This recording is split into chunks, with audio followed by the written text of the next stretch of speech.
Today we will study the difference between spontaneous emission versus stimulated emission. Yesterday we have discussed about spontaneous emission and stimulated emission.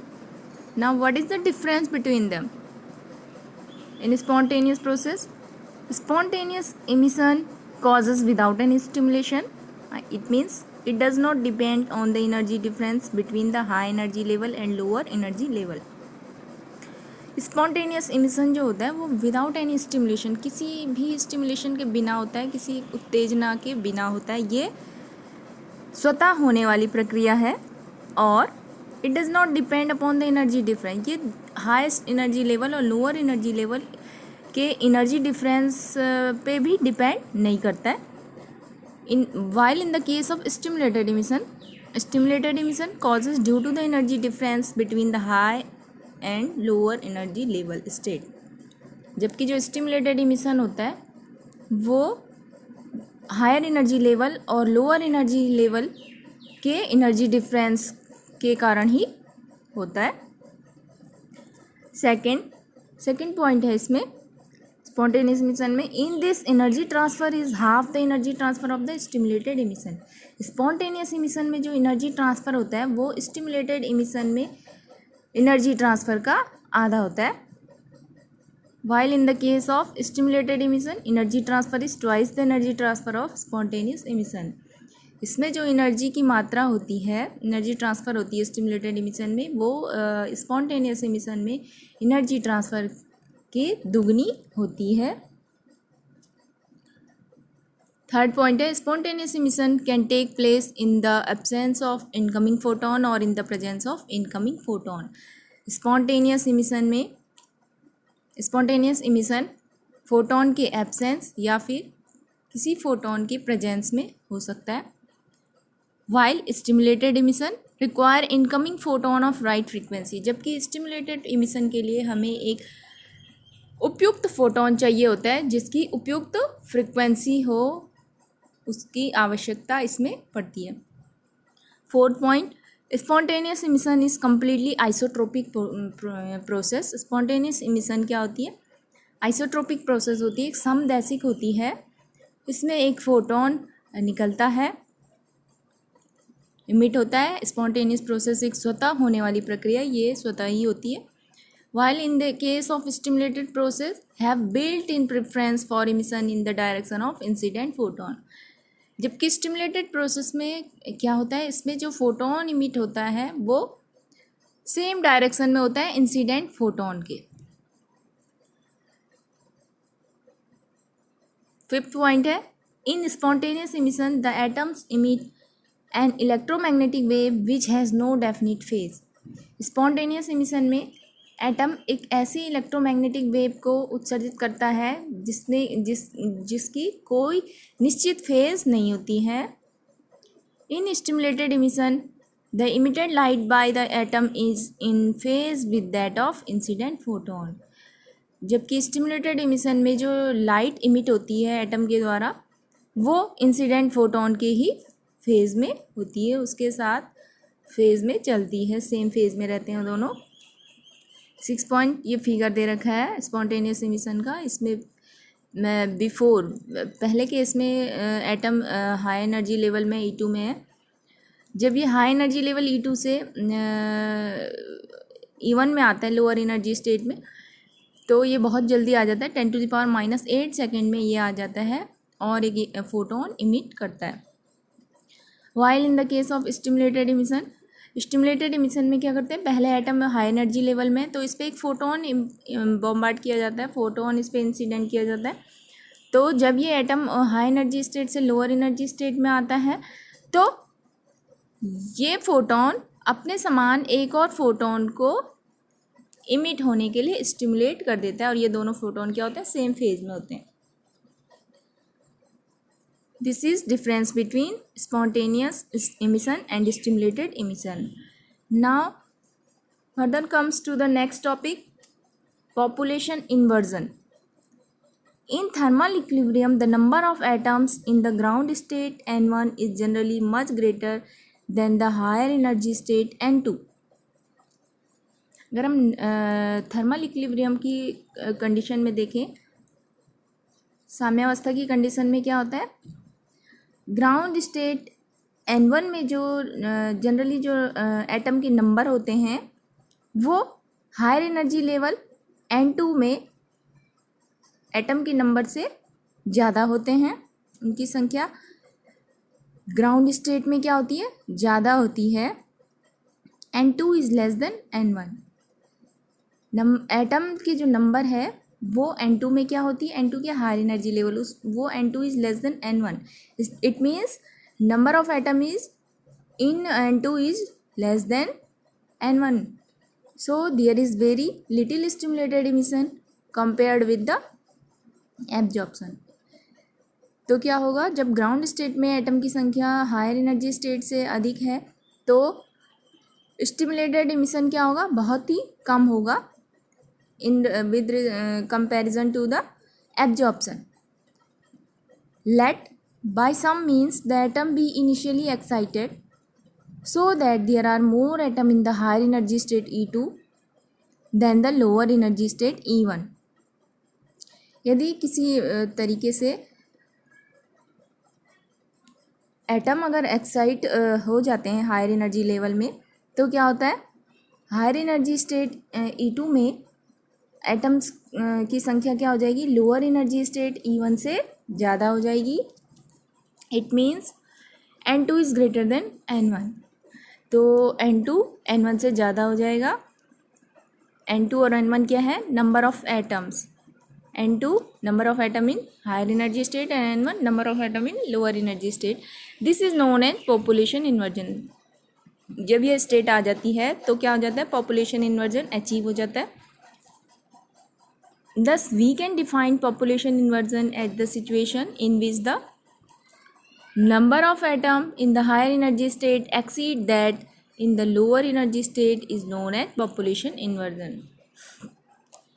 It means population inversion एक ऐसी situation होती है, ऐसी अवस्था होती है जिसमें हायर एनर्जी स्टेट में एटम की संख्या लोअर एनर्जी स्टेट में एटम की संख्या से अधिक हो जाती है। इसी को क्या कहा जाता है, पॉपुलेशन इन्वर्जन। हिंदी में से कहा जाता है जनसंख्या उत्क्रमण।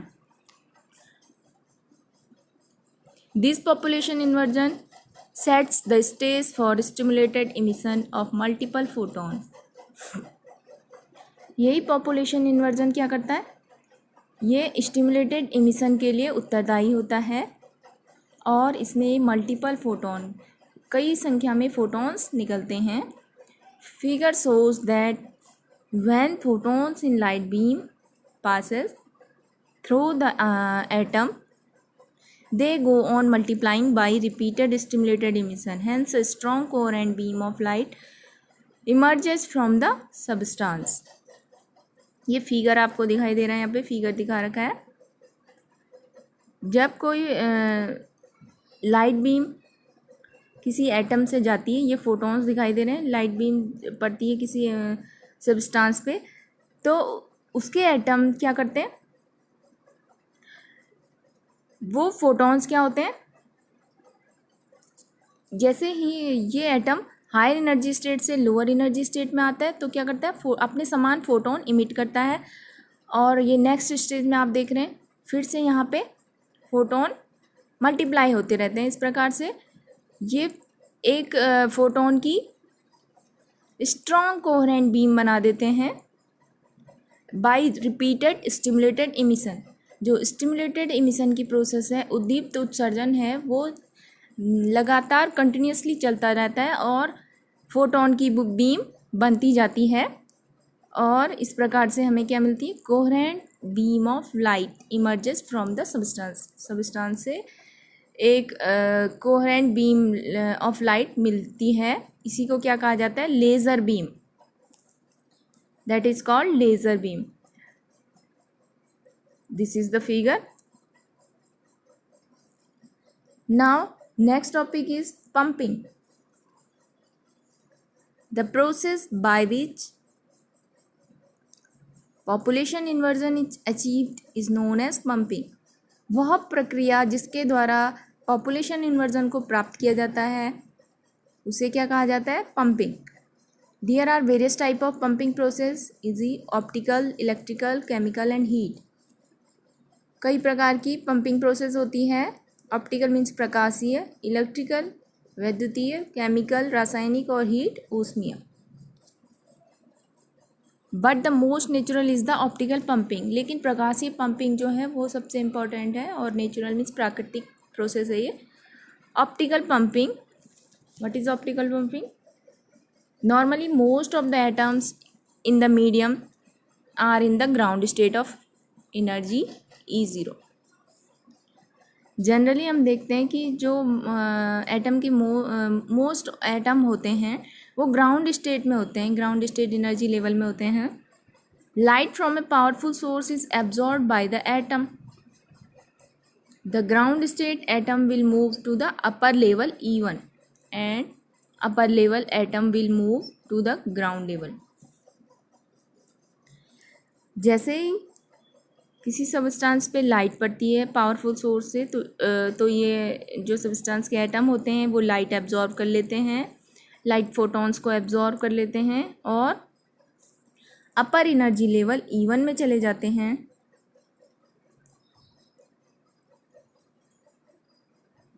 This is two level scheme. This two level scheme is not suitable for population inversion.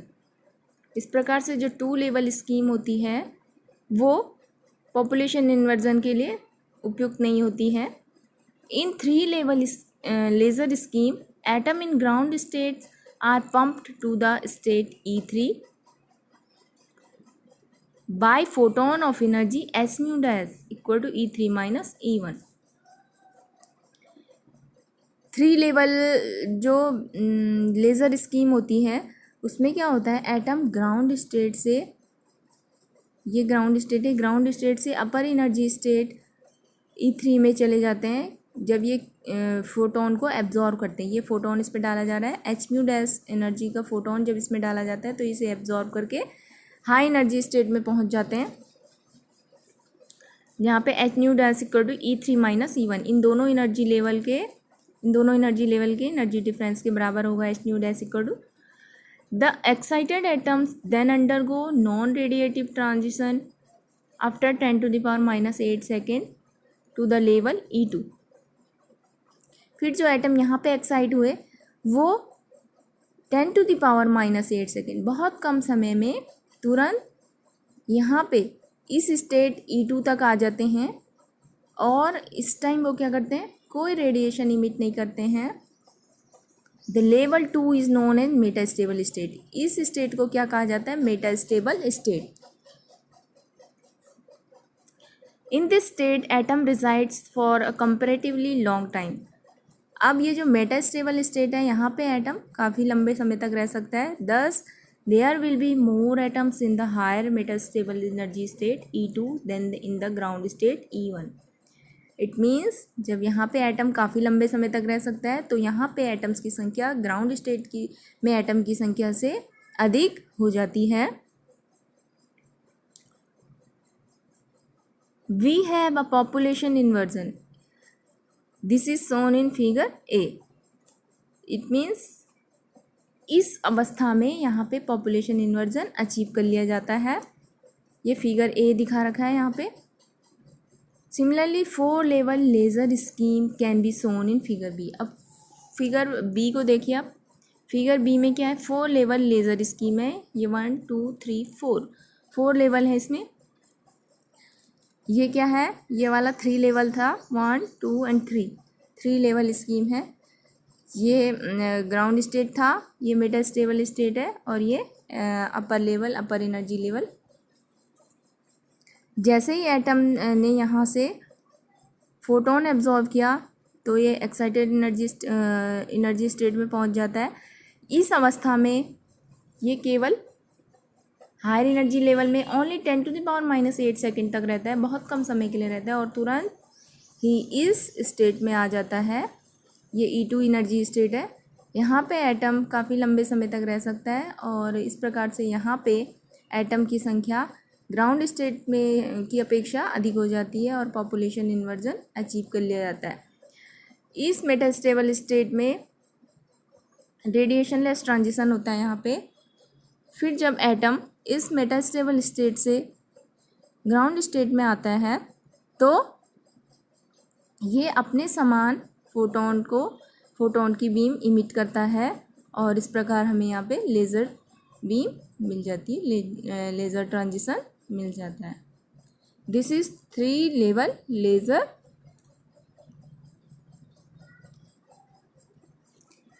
In the 4 level laser, optical pumping is shown. In this case, this is ground state. This is intermediate state E1, and this is E2 state, E2 metastable state, and this is E3. E3, this is excited energy state. In this case, initial transition and their laser transition occurs. So this is all about laser.